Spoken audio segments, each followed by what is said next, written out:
मुस्कान जल्दी जबलपुरा पापड़, तनुज को मुकुल ने मार दिया है। मुस्कान जल्दी जबलपुरा पापड़, तनुज को मुकुल ने मार दिया है। ये ऑडियो मैसेज काव्या ने अपनी कजन बहन मुस्कान को भेजा था। इस मैसेज से ये तो क्लियर था कि काव्या के पिता और भाई का मर्डर हो चुका है, लेकिन काव्या कहाँ थी और ये मुकुल कौन था जो मर्डर कर रहा था? आखिर उसका मोटिव क्या था? हम आज के केस में देखेंगे। 15 मार्च को काव्या ये मैसेज अपनी बहन मुस्कान को करीब सुबह 8:30 बजे भेजती है, लेकिन मुस्कान जो जबलपुर में नहीं पिपरिया में रहती है, पिपरिया से जबलपुर की दूरी करीब 210 किलोमीटर की है, वो ये मैसेज करीब 12 साढ़े 12 बजे देखती है। ये वॉइस मैसेज सुन के मुस्कान एकदम डर जाती है और जाकर अपने फादर को बताती है। उसके पापा जैसे ही ये वॉइस नोट सुनते हैं वो कुछ समझ ही नहीं पाते कि उनके सगे भाई के साथ ये क्या हुआ है और उनकी अपनी भतीजी ये उन्हें बता रही है। वो जबलपुर में रहने वाले रिश्तेदारों को फ़ोन करते हैं, उन्हें कहते हैं कि एक बार आप उनके घर जाकर पता करो क्या ये मजाक है या ये सच में हुआ है। जब रिश्तेदार उनके घर जाते हैं तो वहाँ पर कोई गेट नहीं खुलता, तो वो लोग पुलिस को फ़ोन करते हैं। जब पुलिस आती है तो देखती है कि आसपास तो सब बंद है, लेकिन घर के पीछे के गेट को गैस कटर से काटा हुआ था। पुलिस मेन गेट खोलकर अंदर जाती है और देखती है कि सामने ही काव्या के पिता राजकुमार विश्वकर्मा की लाश पड़ी होती है, लेकिन काव्या के छोटे भाई तनिष्क की कोई खबर नहीं होती। और अभी तक काव्या कहाँ है, क्योंकि वॉइस नोट तो उसी ने भेजा हुआ था। पुलिस आसपास देखती है, पूरे घर में देखती है, लेकिन तनिष्क की कोई खबर नहीं मिलती। वहीं किचन के पास रखे हुए फ्रिज के हैंडल पे थोड़ा सा खून लगा हुआ होता है। पुलिस जैसे ही वो फ्रिज खोलती है उसमें तनिष्क की लाश होती है, लेकिन काव्या कहीं नहीं मिलती। और काव्या ने ही वो वॉइस नोट मुस्कान को भेजा था, तो अब पुलिस को लगता है कि शायद काव्या के साथ कुछ गलत ना हुआ हो। और वॉइस नोट में काव्या मुकुल का नाम ले रही थी। आखिर मुकुल था कौन? इसके लिए हमें थोड़ा सा पीछे 2023 सितंबर में जाना पड़ेगा। 2023 में सितंबर में ये दोनों रिलेशनशिप में थे। मुकुल जो उस वक्त 19 साल का था और काव्या जो उस वक्त 15 साल की थी, ये दोनों रिलेशनशिप में थे। जैसे ही राजकुमार विश्वकर्मा को ये पता चला तो ये दोनों घर से भाग गए। अब क्योंकि काव्या नाबालिग थी तो राजकुमार विश्वकर्मा ने सीधा पुलिस में केस करा और मुकुल के ऊपर पॉक्सो एक्ट लग गया और कुछ वक्त मुकुल को जेल में रहना पड़ा। जब कोर्ट की डेट आई तब काव्या ने कोर्ट में जाकर बयान दिया कि मैं अपनी मर्जी से गई थी, मुकुल ने मुझे कुछ गलत नहीं करा था, तो मुकुल को बरी कर दिया गया। इन सारी हरकतों से परेशान होकर राजकुमार विश्वकर्मा ने काव्या को पिपरिया भेज दिया था अपने भाई के पास, और वो तब से पिपरिया में ही थी और वो इसी महीने आई थी क्योंकि उसको बोर्ड्स के एग्जाम देने थे।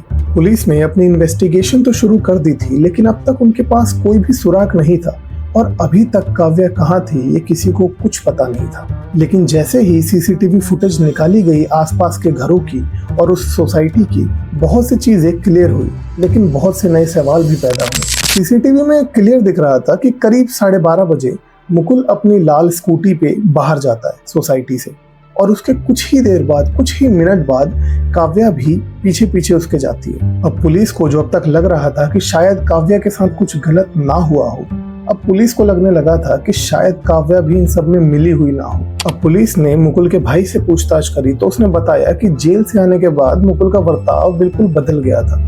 वो किसी से बात ठीक से नहीं करता था और पूरे दिन सिर्फ थ्रिलर मूवीज देखता था, साउथ इंडियन की क्राइम थ्रिलर मूवीज। पुलिस ने अपनी इन्वेस्टिगेशन तो शुरू कर ही दी थी।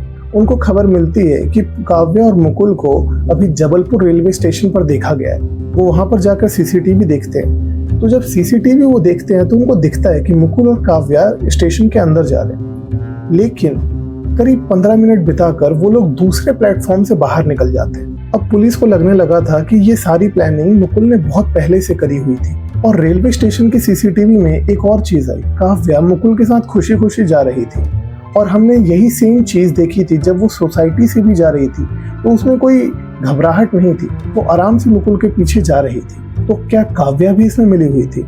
काव्या ने ही अपने भाई और पिता की हत्या कराई थी मुकुल के हाथ से। रेलवे स्टेशन की फुटेज देखकर ये तो क्लियर हो गया था कि काव्या का भी इसमें कुछ ना कुछ हाथ तो है। पुलिस इनको रेलवे स्टेशन के पास ढूंढ ही रही थी कि थोड़ी देर बाद इनको बस स्टैंड के पास भी एक सीसीटीवी में देखा गया।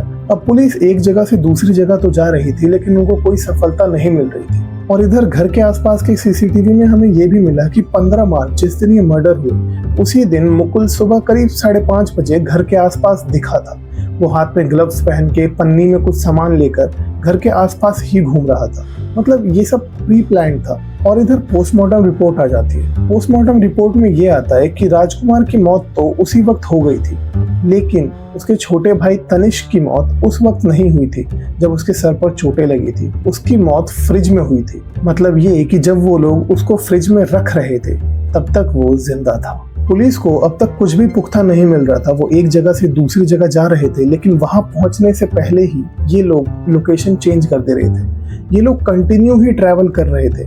इन लोगों ने करीब 1 महीने में 7 स्टेट और 9 अलग अलग शहर बदले। इनकी लास्ट लोकेशन कर्नाटका में कहीं आई थी।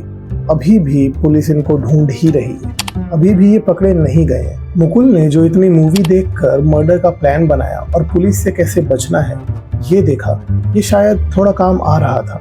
और अभी इसमें कोई अपडेट नहीं है। पुलिस अपना काम कर रही है और पुलिस को ऐसा लगता है कि इनकी लास्ट लोकेशन कर्नाटका थी, लेकिन ये यहाँ से बिहार गए हैं। बिहार से ये लोग नेपाल निकलने की कोशिश करेंगे या कर चुके हैं। अभी पुलिस को ऐसा अंदेशा है। इसमें अभी कोई अपडेट नहीं आई है। तो मुकुल का प्लान काम तो कर रहा है, लेकिन कितने ही दिन, आज नहीं तो कल ये पकड़े तो जाएंगे ही। इस केस में कुछ ऐसे भी सवाल हैं जिनके जवाब सिर्फ मुकुल और काव्या ही दे सकते हैं। जैसे अगर काव्या शामिल थी तो पीछे के गेट पे गैस कटर काट के क्यों आए वो लोग? काव्या जाकर गेट खोल सकती थी। दूसरा, अगर काव्या मिली हुई थी तो उसने मुस्कान को ये वॉइस नोट करीब सुबह 8:30 बजे क्यों भेजा? वो तो मुस्कान देख नहीं पाई। उसने मैसेज वो 12 बजे देखा। अगर वो 8:30 बजे देख लेती तो ये शायद पकड़े जाते, क्योंकि ये लोग सोसाइटी के अंदर ही 12 बजे तक तो घूम ही रहे थे। सीसीटीवी कैमरे में ये लोग 12 बजे ही निकले हैं सोसाइटी के अंदर से। तीसरा सवाल, लेकिन अगर काव्या इसमें शामिल नहीं है, उसको ऐसे बहुत से मौके मिले रेलवे स्टेशन पे, बस स्टैंड पे, वो किसी से हेल्प ले सकती थी, वो रुक सकती थी, लेकिन वो नहीं रुकी। तो क्या काव्या इसमें शामिल थी या ये सब पहले से ही प्री प्लान था कि मुकुल घर के अंदर गैस कटर से गेट काट के एंटर होगा और फिर मर्डर करेगा और फिर काव्या एक वॉइस नोट भेजेगी अपनी बहन के पास कि अगर कल को पकड़े जाएं, काव्या ये बता सके कि मुकुल तो जबरदस्ती मुझे लेकर जा रहा है। लेकिन शायद उन्होंने सीसीटीवी का ध्यान नहीं दिया, क्योंकि उसमें तो कोई जबरदस्ती दूर दूर तक नहीं दिख रही थी। बस स्टैंड के पास वो लोग तो हाथ में हाथ डालकर घूम रहे थे। तो क्या ये दोनों ने पहले ही प्री प्लान करा था? आप लोगों को क्या लगता है? कमेंट्स में ज़रूर बताएं। और अगर यहाँ तक आपने वीडियो देख ही लिए तो चैनल को सब्सक्राइब करके सपोर्ट ज़रूर करें। मैं मिलता हूँ आपसे नेक्स्ट केस में।